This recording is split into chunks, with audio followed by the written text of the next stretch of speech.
Good morning, everyone. We're going to just wait another minute or two to let folks get logged in.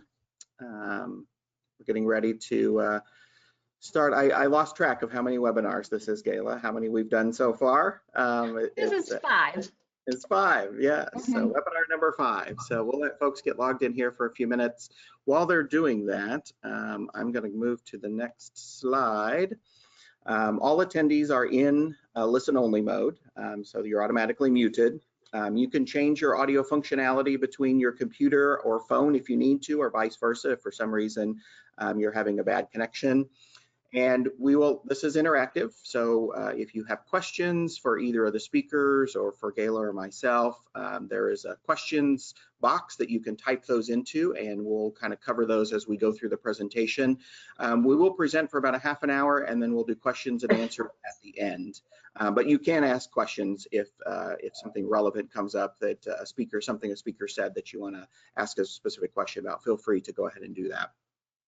And if for some reason we're not able to get to all the questions at the end of the program, you can email those or any follow-ups to me if you have questions for the presenters, and I can forward that message on. So, all right, Gayla, you ready to get started? Yeah, we're ready.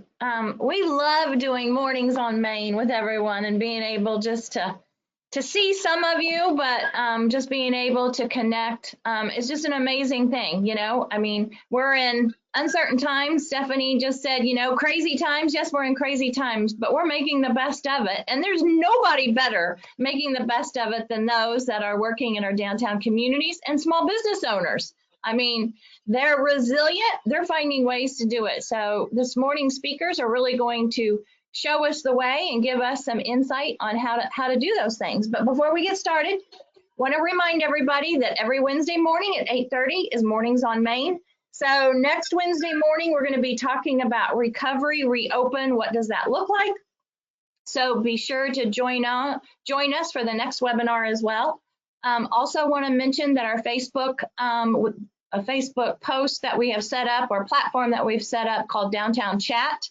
Be sure to check in on it because it all the time has a lot of communication going on, a lot of inspiration, and just some of those heartfelt stories that's going on. And also you can R&D directly off of there. There's a lot of the directors that are chatting back and forth, talking about new solutions that they're coming up with how to work through COVID-19. Also, don't forget about our resources on our website. We have a COVID-19 resource directory there, always updating it, so you will see new information going up there daily. So without any further ado, let's get started this morning on Mornings on Main. So welcome, Stephanie and Scott. Thank you. Yes, we have Stephanie Campbell with Blue Willow Boutique in Maryville, Missouri, and she's also the board president for the Maryville Main Street organization. And we have Scott Bachman, who owns Bachman Farm and also Bachman Farm Store with his wife, Sue. We're going to go back and forth between those two. We're going to start with Stephanie. So Stephanie, tell us a little bit about your business and where you're located. Sure, thanks for having me. I'm happy to be here. So we are located here in Maryville, Missouri, and we also have a brick and mortar location in St. Joseph, Missouri that we opened in October of 2019. So brand new store for us in the downtown St. Joe. So we started in the fall of 2016. So entering really our 4th year. So we'll have our anniversary in November. But we're right on the square in Maryville. Our town is, if anybody's not familiar, we have about 12,000 regular residents, but we're also home to Northwest Missouri State University. So we have about 7,000 students when school is in session. So decent sized town, and we're about 45 minutes away from the biggest next town, which would be St. Joseph. And then we sit about an hour and a half to 2 hours between Kansas City, Des Moines, and Omaha. So kind of like a little central spot up here in the far Northwest Missouri spot here. So we sell mostly women's apparel and accessories, some gift, but mostly clothing. We started as a home decor store that lasted about 2 weeks, transitioned into a clothing store really quickly. So now I have a staff of, there's 5 of us total, and we've always done some online selling and some like Facebook group stuff. So Obviously, I'm sure we'll talk a lot about that today, but now we have 2 store locations and have just been steadily kind of growing and creating community as best we can. Stephanie, I don't think I was aware that you opened the store in St. Joe. Congratulations on that. Yeah, thanks. Yeah, great timing. So as you alluded to, great timing. As you alluded to, our topic today is online, whether it's online sales or social media marketing. So when we talked last week, you always said that Facebook and social was part of your marketing strategy, your business model. Talk about that a little bit. So we started with a Facebook page right out the gate day one. And I have to preface it to tell you guys I'm an accountant by training, so I literally know nothing. So I have had to Google or search my way, find mentors through everything that I've done. So we started with a Facebook page, like I'm sure almost everybody here has, kind of that business page where you can go and, put your stuff out and just say who you are and what you do. And yeah, I have my Facebook page, but we also have a group. So we created a Facebook group probably year 2, maybe halfway through year 1, right into year 2, where it's a little bit more of our engaged side of things. We do a lot of selling on there. We kind of show our new arrivals every week. Folks can buy right off of that. And then we also have an Instagram as well. And then we have always had a website, shopbluewillow.com. So we've sort of had all the platforms, which I think helped us sort of pivot here, but we've always used social media in some capacity and then our online store as well. So pre-COVID-19, what % of your online sales were part of your total revenue? What do you So it's been doubling almost every single year, but from this time we started, but I'd still say we were only at about 25% that was done online. When we recently did a survey of our small businesses during COVID over the last few weeks, and that's predominantly the average is between 0 and 25% for most businesses. So yeah. Now, as we're in COVID-19, it's 100% of your business, correct? Absolutely, 100% of our business, yeah. Okay. So how did you shift or pivot during COVID-19 with your business to keep things moving forward? Well, I'm a brick and mortar girl. I believe in what we all do on main streets. I mean, at both of my stores, I've absolutely mandated they're on the courthouse squares, or, in St. Joe, we don't have the courthouse down there, but on the square, right on the corner. Both of my stores are actually right on a corner. And I just believe so much in connection and relationship and what we all do as main street folks. So for me, originally when we made the decision to close the store relatively early just to keep everybody safe before the shelter in place went into effect. When the serious social distancing started happening, we went ahead and closed. But, I had a couple of days of sort of panic, like, what am I going to do? I don't know how to do this. My people aren't going to buy online in the way that they have. And then I kind of shook that out of my head and just reminded myself that I built a community here and that I am proud of my community and I invest in it as much as I can. And I knew that they would still support us. So I just needed to give them a way to do it. So we pivoted and we went 100%, just fired up our Facebook page, started driving traffic to our website. We started using live selling even more. We'd always done a little bit of live selling on Facebook, but we've been increasing that and amping it up, getting creative. We took our annual sidewalk sale that happens usually around this time. We took that online in Facebook. So, we just kind of said, we'll find a way or make one. And what I found is our community was waiting for us to do that. So they've been incredibly supportive and we've been very fortunate. So you mentioned to me the other day that you had just signed a contract to do marketing with Facebook right before this happened. And so you were freaked out a little bit, but that's worked out well for you, right?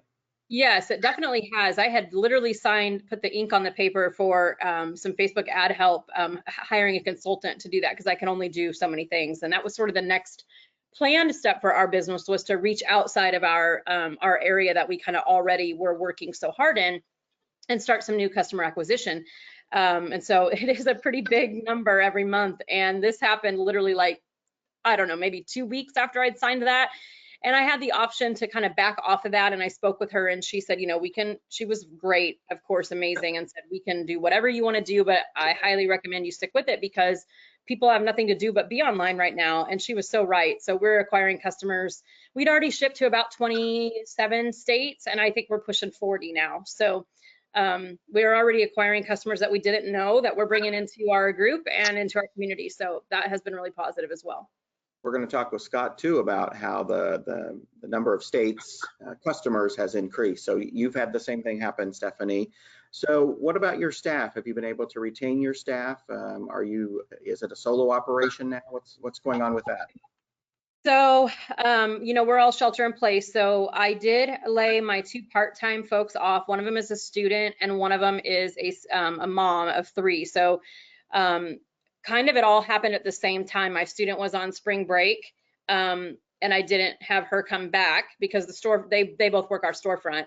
So I didn't have her come back. And then my mom has 3 kiddos and she usually works during the school day. And then all of a sudden they were home, and this whole idea of homeschooling, or what does that look like? And she's got littles. So she doesn't have teenagers that kind of can just figure it out. So I laid both of them off. And then my 2 full-time staff, because I have 2 full-time girls in addition to myself, stayed with me for quite some time until we went shelter in place. And then I've had them shelter in place. So I'm pretty darn close to solo right now. Back to the basics I've been saying. So I definitely am working more than I've worked, and I already worked more than I'd ever worked. So I'm definitely tired, but very happy about how things are going and energized by my community. So let's talk about the platforms that help you do that by yourself. So Facebook for marketing, and then what do you use for your, I've got your store up on the screen right now. How do you manage your store and your inventory and invoicing and all that stuff? Okay, so I use Shopify as my platform for e-com and point of sale system in the store. And I like Shopify because they speak to one another. And if someone buys something online, it takes it right out of my inventory. And if somebody buys something in the stores, it pulls it out and it's no longer available online. So I like that. That's been what I've done from the get-go. I have issues with it, but generally speaking, it's been pretty good. So I used to just do Facebook selling in my group, and I would send people an invoice. Either I did it through Shopify, but you can send an invoice to someone through QuickBooks, you can send it through Square, you can send it through PayPal, you can have them Venmo you. I mean, there are all sorts of ways to get people to pay. So I had used Shopify for a long time. A couple of years ago, I was doing enough online selling in my live sales that I switched to a platform called Comment Sold. And what Comment Sold does is it connects to Facebook. As people comment that they want things when I'm live, it connects back from Facebook to Shopify, pulls that stuff out of my inventory and gives people a gateway to pay their invoice right there. So it basically sends the invoice for them. So it's like hiring another person. So once I got to the point where I was invoicing for hours a night, I went ahead and went to Comment Sold. It certainly isn't free, but for me, it has been really positive. And anybody who's doing a fair amount of online selling on a Facebook group, not on their website, and needs to send invoices, it's a good bridge between those 2 things. Okay. We have a couple of questions coming in, Stephanie, that may be relevant to what you're talking about. One of those is, how and why did you transition from being an accountant to going into retail?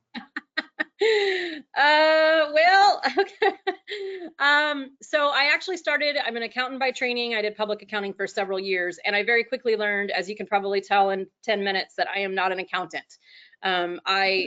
I get numbers, that part of my head works really well, but I definitely love people, and sitting behind a desk at a cubicle my entire life sounded like a death sentence. So I got into sales actually right after that. So I was in my mid-20s, got into sales. And then how I ended up here is I met a man from work, and he lived here in Maryville. We were both insurance sales agents, and I had my own book of business in Kansas City. And we met through work and started dating. Kind of long story short, fell in love. He has kiddos, I did not. And so one of us needed to move, and he really couldn't because of his boys. So I moved here to Maryville. And very quickly I learned that I wasn't going to survive in this small town if I didn't find a way to be a part of the community. So I opened my store. I quit my full-time corporate job in January of 18. My 6-figure corporate job, everybody thought I'd lost my mind. Clearly, you all know I haven't replaced that income, but I've never been happier. So now I just live here, and we opened the second store. And so, yeah, the rest is kind of history. I guess I should give full disclosure. I love Maryville. I graduated from Northwest Missouri State. So yes, well, I'm a Jayhawk, so I've had to make my way here. Yeah. So another question about your Facebook page. How do you do the QVC style with some of your Facebook Live events? If you can do me a favor, Keith, and go up to Facebook, find my Blue Willow VIP page. So over on the search bar to the left, search Blue Willow VIPs, and I can kind of walk you through it. There you go. So we do post our live sales in, yeah, click that one. We do post our live sales on our page now too, but if you're in our group, you can kind of see, if you scroll down just a little bit, you'll see just kind of, so this group, I'm just doing here's a live sale I did on Monday night. So I just do a lot of interaction with these folks, lots of funny, silly stuff, but this is my live video. So we do the live show, and I use, like I said, I connect everything through comments sold, but if you're just dipping your toe into live selling, you can literally just number things. I used to do it with like a little hang tag hung around a hanger on a shirt, number 1, number 2, number 3, and then I would describe it and they would tell me which one they wanted and they'd drop their email address, and then I would email them an invoice. They would pay the invoice and then I would either ship it or hold it for store pickup. We are 100% shipping right now, by the way. We aren't doing any store pickup either. There's just too much. So Okay. yeah, I don't know if that helps. Yes, we have a question about shipping, but I'm going to wait until the end because I want to ask both of you about that. One last question, Stephanie, and then we'll move over to Scott, is what are your plans after COVID-19? We're able to reopen, you're going to have your bricks and mortar store. What things are you taking from this experience now that you're going to use moving forward? You know, I think this is an interesting opportunity to really become a butterfly in your business. If we all think about it, especially as business owners, we're like little caterpillars just cruising along, you know. We get in the weeds of doing the day-to-day work that just has to get done, and there's just never enough time. So as busy as I have been, I've had a lot of alone time without distraction where I'm just mindlessly shipping items, you know, that I've had a lot of time to think about what the future looks like. And I don't have all of the answers yet, but I can tell you a couple things for sure. We definitely will reopen our brick and mortars. We cannot wait to see our community again. But we definitely will also stick with continuing that customer acquisition and online selling for sure. The other thing that I think this has given me a good thought about is getting a little bit better handle on inventory. So I'm actually going to start being a little bit smarter about my open to buy plans and what, you know, that's really my focus, is just making sure I have a good handle on inventory, and so that I plan a little bit better for that, and I'm a little bit more prepared for all different kinds of things that happen. So, and I don't think that this is going to be a short term. I mean, we won't go back even when I can reopen. I don't see us going back. Like fourth quarter this year is not going to look like fourth quarter last year did. Right. So I don't know what it's going to look like, but I definitely think we're just going to continue to try to be lean and try to be able to pivot pretty quickly. Okay, great. Well, now we're going to switch to Scott. Scott, you have an essential business. You're in the meat production business. You have a long family history, but in 2 or 3 minutes, tell us about your business and your history and how you got to today. Good. Well, I just want to thank Stephanie for her part, and she'll be a tough act to follow. So just real quick, I grew up here in Chillicothe, grew up on my family farm in Chillicothe. My father was worked for the state highway department, and we had a farm. And so after high school, I couldn't wait to get away from Chillicothe, and I went out and pursued a career in the cable television and cable telecommunications business. And I did that for 30 years, and I had retired from a post as Chief Technical Officer of the United Pan-Europe Communication Group. We ended up building Europe's largest cable television, telecommunication, telephone, satellite system networks. And I had an opportunity to leave, and I decided with my family to come back home and to restart the Bachman Cattle Farm business about 15 years ago.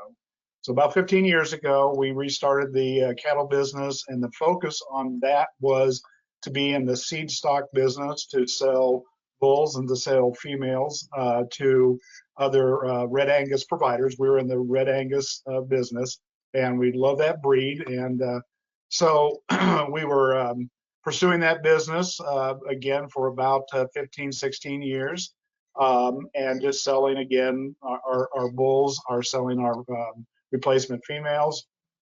And then about last summer, we started having conversations with my son and daughter-in-law about the possibility of opening up a retail business. We had been selling quarters and halves and wholes carcasses to the customers, and they would just process how they wanted to. And we decided that that was, in our mind, a value-added way to extend the value chain on animals through to the retail side.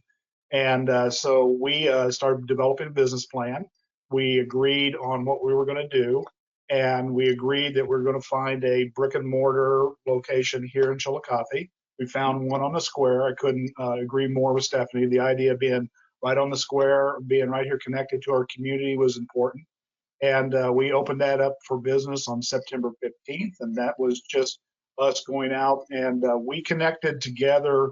Bachman Cattle Farms provides the beef component of the Bachman Farm store sales, and we connected with some other local producers of a free-ranging chicken product, of a we call it dirt hogs. Basically, we want to present a meat product that is home raised, healthy, again, outside of the environment of, large consolidated feed operations. And so the kind of farm fresh type of beef and chicken and pork product, we connected with our local Mennonite community to provide artisan cheeses.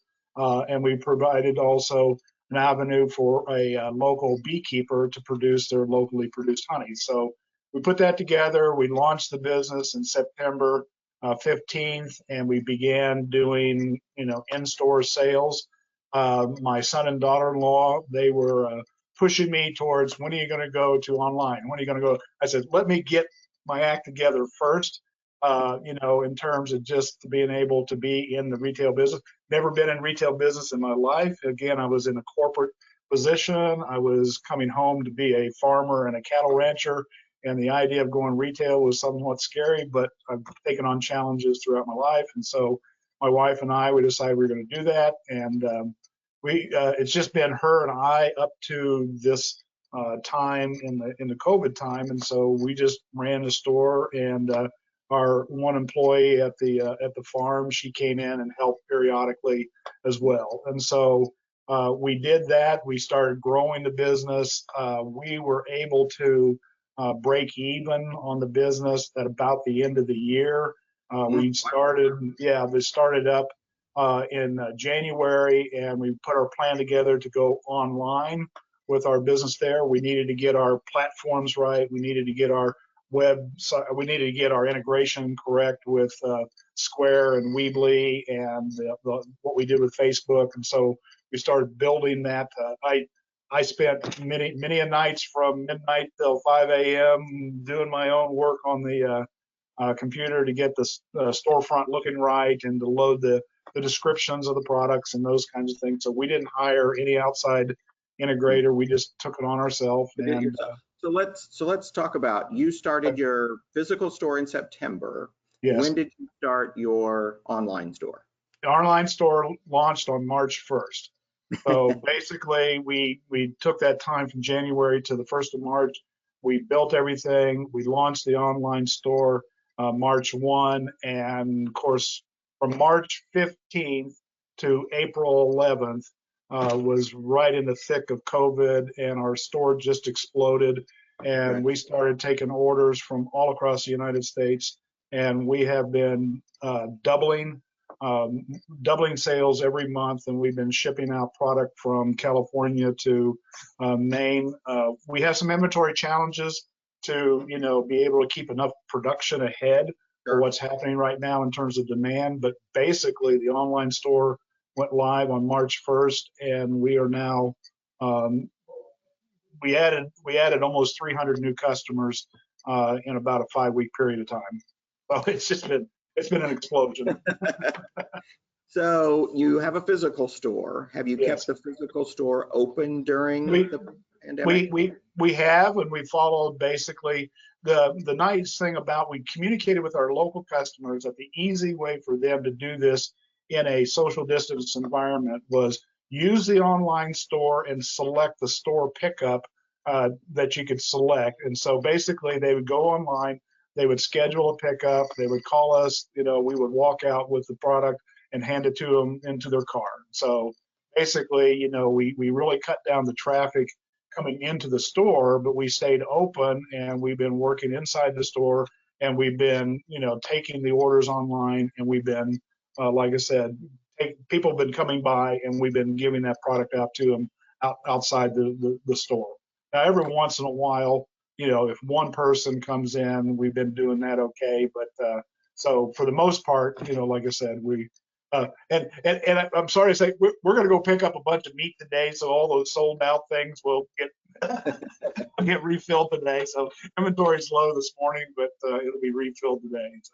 I was going to give folks a heads up that if you're a vegetarian, there are going to be some pictures on the screen of meat products. But you mentioned you also have cheeses and Yes. have expanded your offering. So, Right. so there's a little bit of something for everybody. So tell us about the platforms that you used. I see your store has the Square logo on it. So tell us about your POS in your physical store and your online store. Yep. So we did our research and we selected Square as our system on the terminal in the store, and we started with that. And then as we built the online, we used the Square's integrator Weebly to go online with that product. And so Square again allows us to keep our inventory connected between the online store and the physical store. So they talk to each other again. If somebody buys it out of the physical store, it takes away from the online, vice versa. So they are integrated together. And then we took that, and then within Weebly on the online store, there's a whole bunch of things that you can do to integrate with Facebook and to integrate with Instagram as it relates to getting that product going. And where we really saw the explosion was once we got that Shop Now button on there, once we started targeting, the Facebook ad campaigns and those kinds of things, we saw the explosion of people who were finding us out there from California to Maine and connecting and going through the Shop Now. So when they find it on Facebook, we try to use Facebook a lot to communicate to people, but now they can also just hit the Shop Now button and go back in there. Now it's interesting, we don't do any live selling types of things, and there's been some discussion about maybe doing some live cooking show kinds of things that then would translate to, if you like this, hit this button, buy that. But right now, we're just trying to figure out how to keep up with demand, and that would be something we would look at in the future. So the other day when we spoke, you talked about you did do some targeted Facebook advertising when you first opened. So COVID wasn't, when you opened your online store, so COVID wasn't in our mindset in the beginning of March. So tell me kind of how you structured that and where your focus was. Yeah. So initially on March 1st, the thing I said was, let's really do our defined marketing circle from Missouri and the surrounding states. So all I did was originally just do target marketing for Missouri, Kansas, Iowa, or in the states right around us, and said, let's use boosting, let's use our ad campaign managers and those things to target ads in that circle. And that's what we did initially. And then by the 15th of March, we graduated that to actually engaging in a much more, we changed the way that we defined I want to say keywords and those kinds of things, and how to define the targeting. Initially, I had the target being in the middle of Missouri, but didn't necessarily have it defined as people who were grocery shopping or people who were looking for beef or chicken or those kinds of things. It was more about saying, okay, it's going to be people from 18 to 65 years old in that circle, right? And then we redefined that to more of a specialty beef, grocery, food orientation, those kinds of things. And then we expanded that out to say hit the entire United States and start, you know, and I don't know Facebook's algorithms.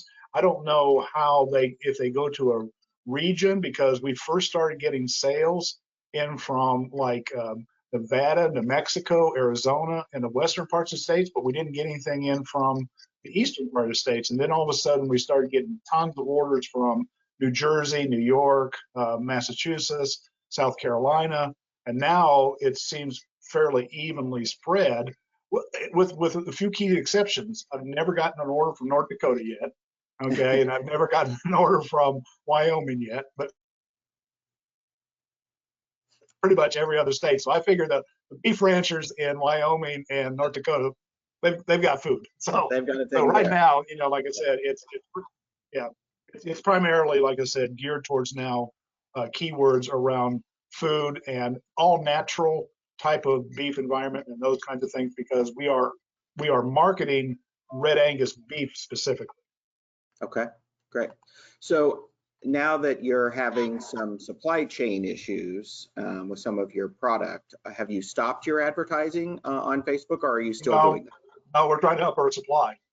Okay. So what we've done is reached out to a few of our known Red Angus suppliers that can fit our program, because we have a certain requirement for those animals to be, they have to be certified Red Angus, and that's a very specific thing that ties back to a USDA verification program.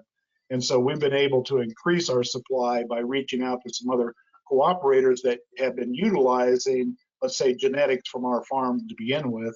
And so we're able to go back to them and increase our supply. And we have upped our, we originally started taking maybe one beef in per week for processing. And right now we're up to about 4 to 6 per week in terms of what we're processing. So it's about, you know, 2,500 pounds of beef that's being processed right now per week and being shipped out all over the country. Great. Well, let's get into, you mentioned shipping all over the country. There is a question, so I'll ask both of you, and we'll just start with you, Scott. How do you handle shipping? Of course, your product has to have special handling. So how do you handle that process and the cost of the shipping in your online store?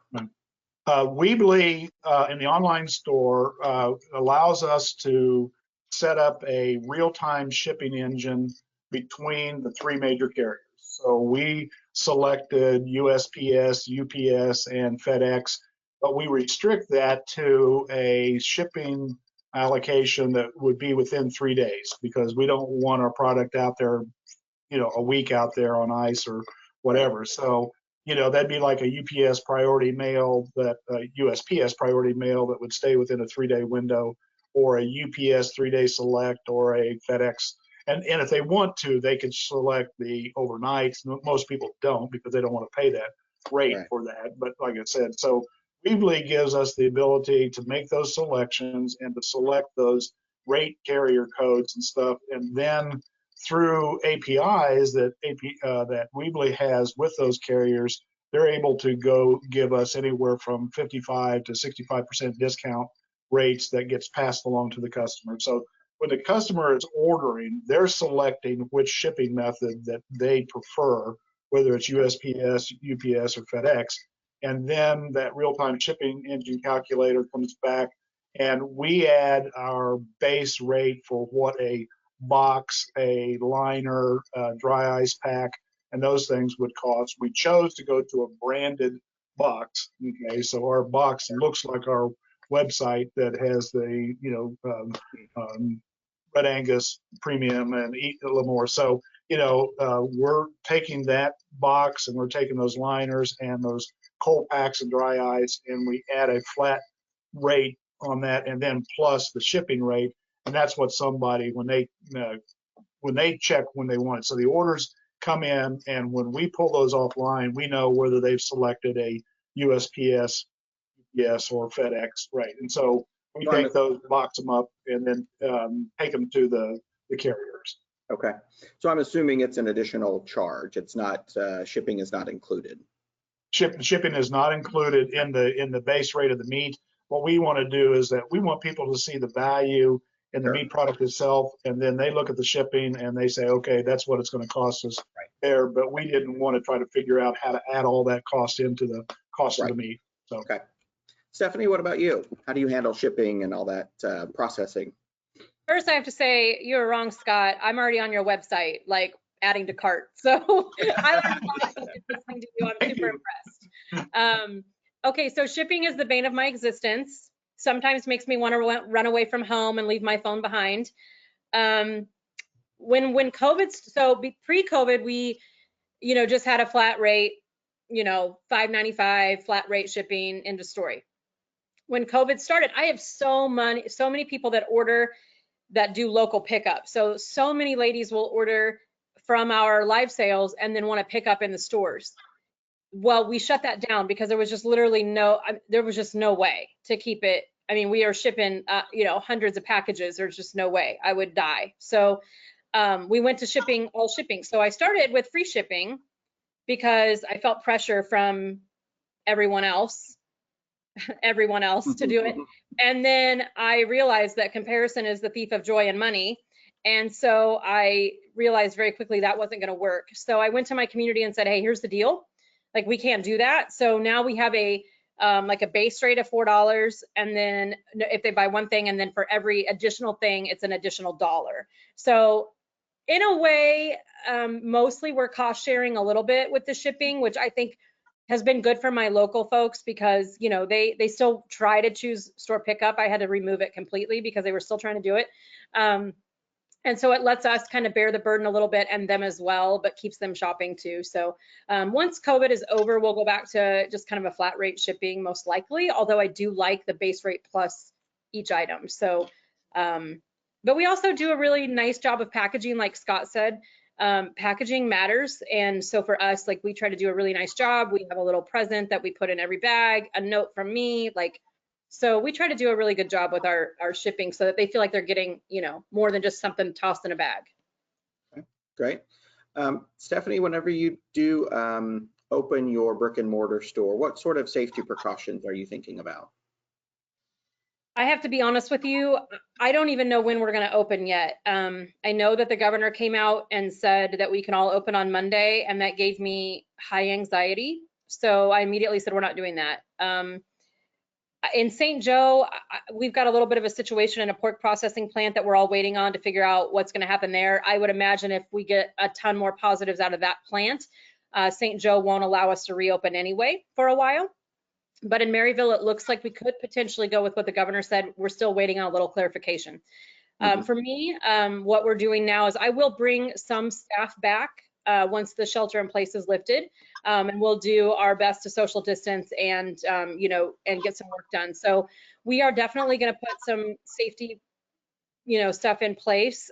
I just don't quite know what that looks like. Clothing is so intimate that it's tough. I mean, I haven't figured out what to do with try-ons and stuff like that yet. I'm still trying to gather as much intel as I can. So I'm going to ask you to get back to me on that one because I really am still trying to figure it out. But honestly, keeping my staff safe is my priority, and my customers safe. So we won't do anything that I don't feel in my gut is the right thing to do for them, regardless of what anybody else says. Sure. Scott, what about you guys? Are you thinking about that? Are you getting any guidance from your local health department?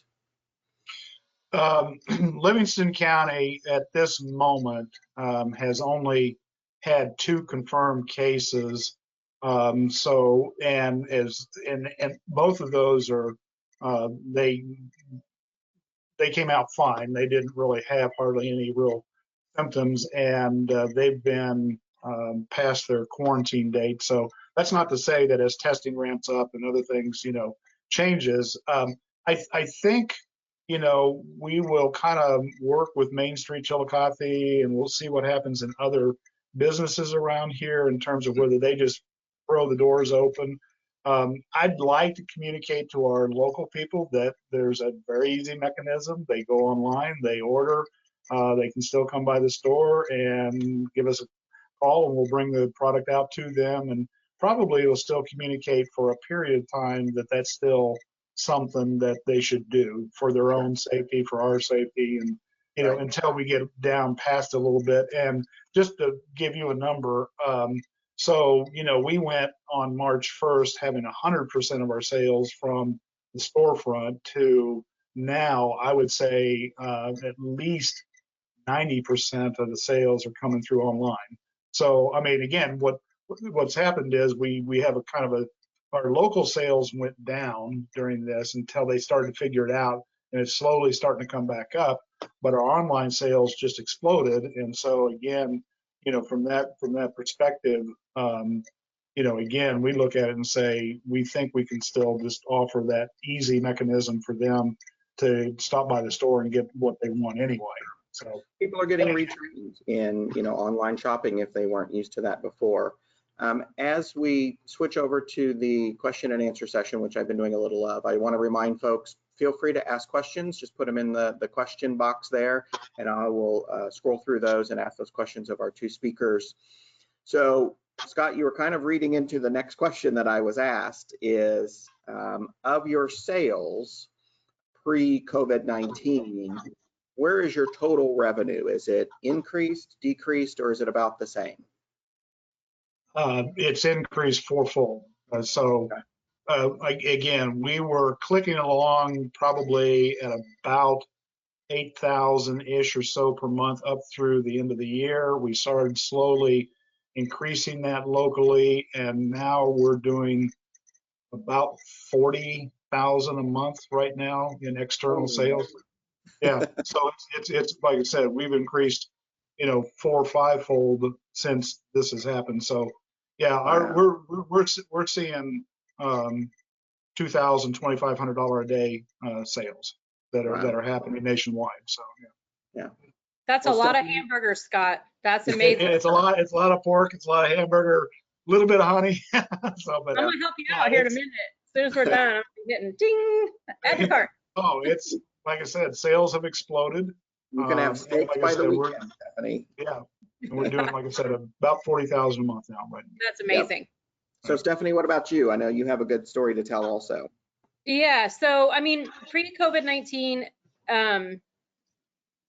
we've grown we had 1 year where we doubled our sales for the year, but generally we grow about 40 to 50%.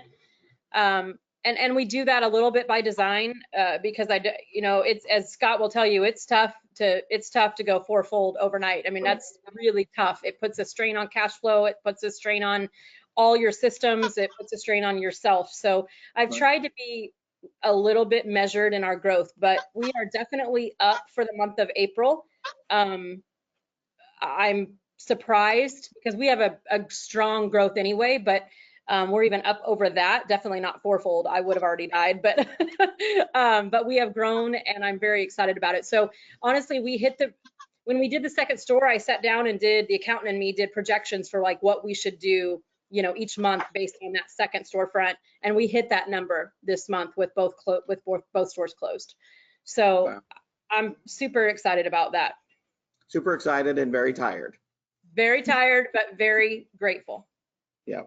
Wonderful. Yeah, it's put a real strain physically on my wife because she takes care of a lot of the shipping side of it and stuff. And I'm telling you, she's going, wow.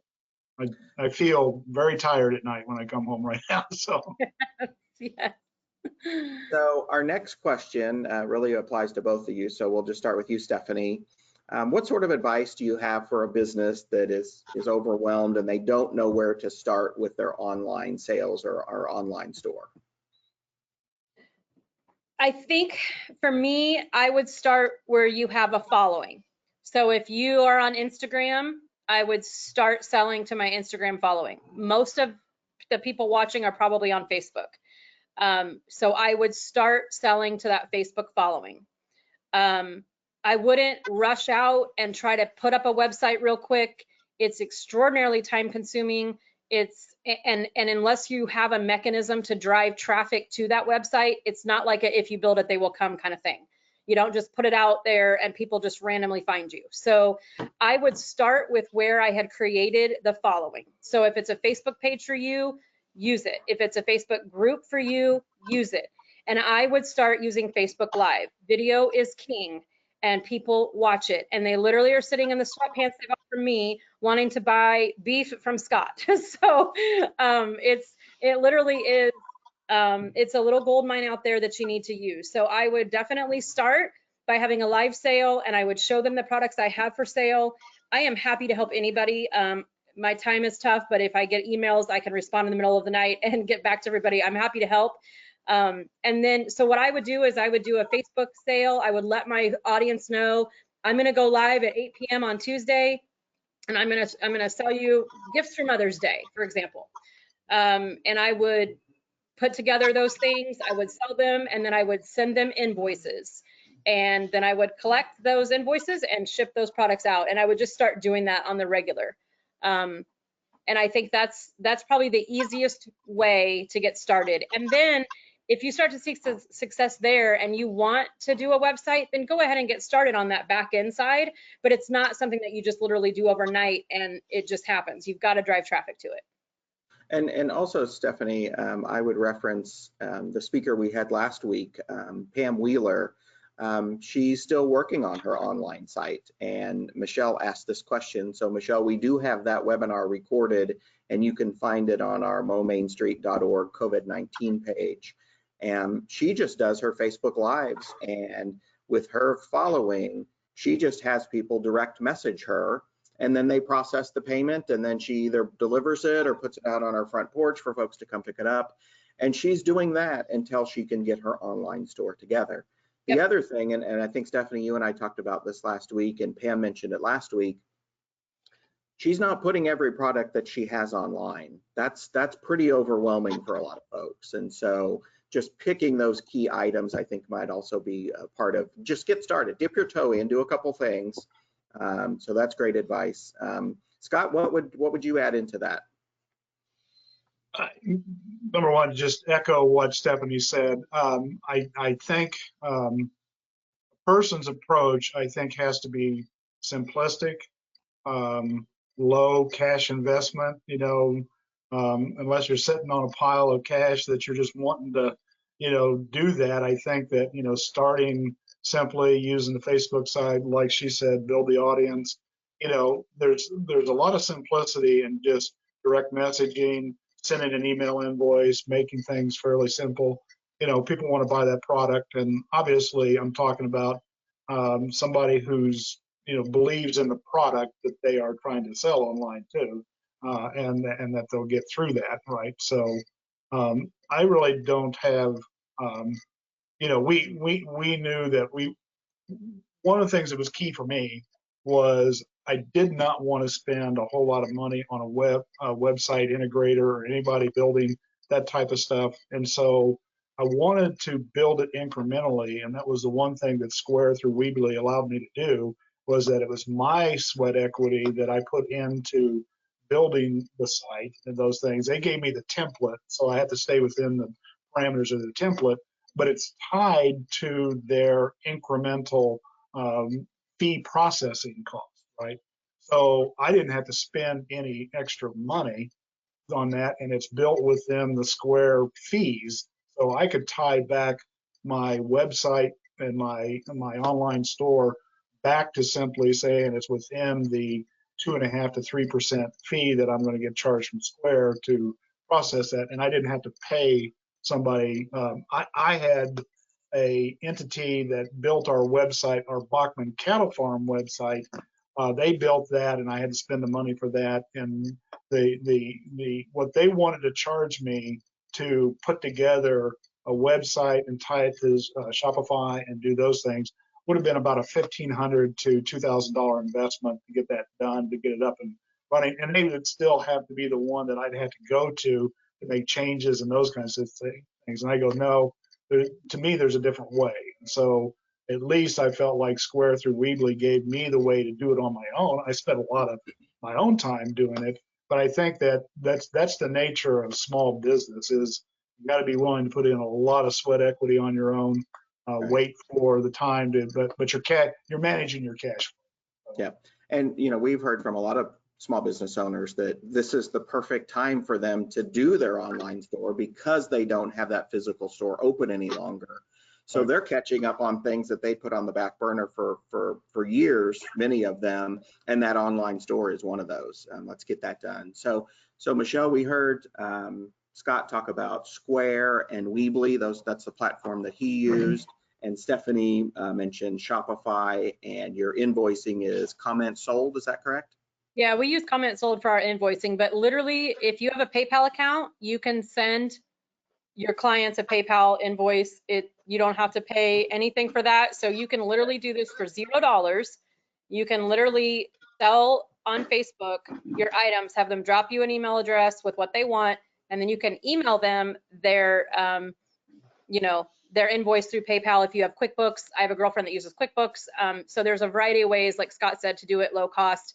And all of the platforms like Square and Weebly and Shopify, they all have, if you want to start on the back end of e-commerce, you can start working on that. They all have some good builders we do our own Shopify site too with a template. So, but again, I think Scott's right. Simple, easy, that's where I'd start. Okay. We just have a couple minutes left, so if you have any additional questions, please ask those. Scott, got a question in for you. It said, did you add Square onto your custom site, or is it a separate site? It's a separate site. We had, there's a Bachman Cattle Farms website that talks about our cattle farms operation, but we launched this separately and built the Bachman Farms Store.online presence through Square and Weebly. So it is a separate online store website that's different from our Bachman Cattle Farm site. Right. Okay. Any other questions? We'll give you a couple seconds if you have additional questions. Stephanie or Scott, anything you'd like to add while we're waiting for any last minute questions? I would just say that I think you'll probably drop contact information, or I'm telling you, feel free to drop my email address to anybody. If anybody's wanting to kind of dip their toe into the online side, has some questions, I'm happy to help in any possible way I can. I can definitely shorten the learning curve a little bit for you, at least, and tell you what I did that didn't work, because I've done all those things too. And then just, hang in there, everybody, and find a way or make one. Like, that's kind of our motto at Blue Willow. We find a way or make one. So I think that's what we all have to do right now. And soon enough, we'll be back on Main Street doing what we do best. Yep. Stephanie, is your contact information on your Facebook page? Yes, absolutely. Facebook message, email, whatever. I think my cell phone number might still be out there on one of them. I should fix that. Scott, anything to add? I can't think of anything other than just telling people to believe that we're getting through this, that there's always opportunities that present themselves in crisis. And I think that people should look at, if they have a conviction for something that they feel they want to do for getting to an online presence, that conviction and the willingness to put in some hard work to get it done, like I said, if you start simple, should be rewarding. And so I just, again, give people the encouragement to follow.